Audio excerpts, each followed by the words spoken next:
اكثر موقف كان بدل التفكير ديالي 90 درجة هو واحد النهار كنت مسافر لمدينة اكادير، وحنا في طريقنا وقف الكار في ايمين تانوت، وطلعت واحد البنت الصراحة خانتني نظراتي الى وجهها الجميل، ولكن احتراما لها حاولت نشوف قدامي. المهم دازت نحدا البلاصة اللي جلست فيها انا، وجلست في البلاصة اللي في الجهة الاخرى من ورايا واحد شوية، وبحال ما عجبتهاش ديك البلاصة وهي تزيد للقدام وجلست في البلاصة اللي في جنبي من الجهة الاخرى نيت، حيت حنا بيناتنا ديك الطريق اللي كتكون في الكار. المهم تحرك الكار ومشينا، وهو يكسيري الشيفور، ومع كثرة الفيراجات ديك البنت تخلعات مسكينة، وهي تقول لي عافاك واش ممكن تقول لي ينقص شوية من السرعة.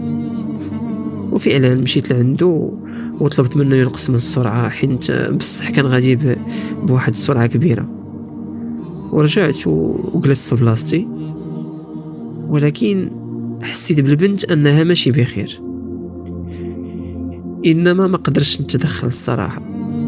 شوية فاش هي حست براسها بصح انها ماشي بخير، وهي تقول لي عافاك واش عندك شي حاجة حلوة، راه هبط لي السكر. ومن زهرها كانت باقيه عندي واحد الحلوه ديال الشكلاط كنت شريتها من مراكش وما كليتهاش، بقات عندي وعطيتها ليها كلاتها. داز شويه ديال الوقت وانا نسولها، قلت لها واش بخير؟ قالت لي شكرا بزاف واسمح لي صدعتك معايا. قلت لها لا هانيه ماشي مشكل. وهي تقول لي راه مع الحمل هو اللي كيدير ليا هكا. الصراحه انا ما جاوبتهاش في هذيك اللحظه، يعني فقط قلت لها وانا نسكت.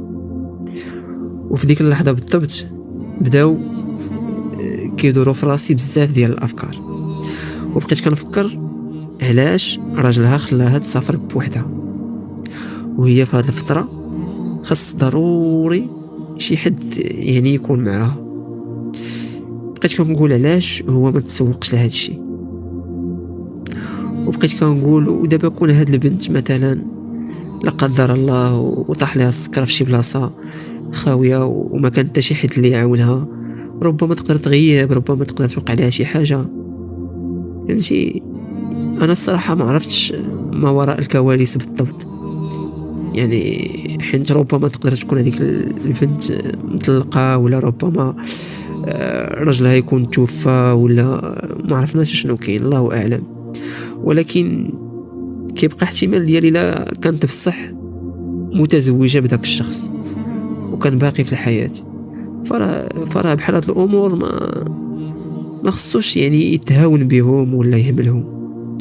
يعني علاش؟ حيت خصوصا المراه فاش كتكون حامله فراه كتكون محتاجه للاهتمام والرعايه اكثر من الاول. عارفين ان الراجل ربما يكون مشغول مع الخدمه وبزاف الحوايج، ولكن راه كاينين حلول اخرى اللي نقدروا نديروهم، غير المهم ما نخليهاش هي تسافر بوحدها. فهمتي؟ وخصوصا الا كانت من النوع اللي كيأثر عليها الحمل. فهمتيني؟ الصراحه خديت عبره من هذا الشيء اللي وقع، وهذا الشيء خلاني نزيد نفكر ونزيد نتشبت. فهمتي؟ بهذه الفكره ديال انني نكثر من اهتمامي للزوجه ديالي المستقبليه، خصوصا في بحال هذه الاوقات الحمل. فهمتيني؟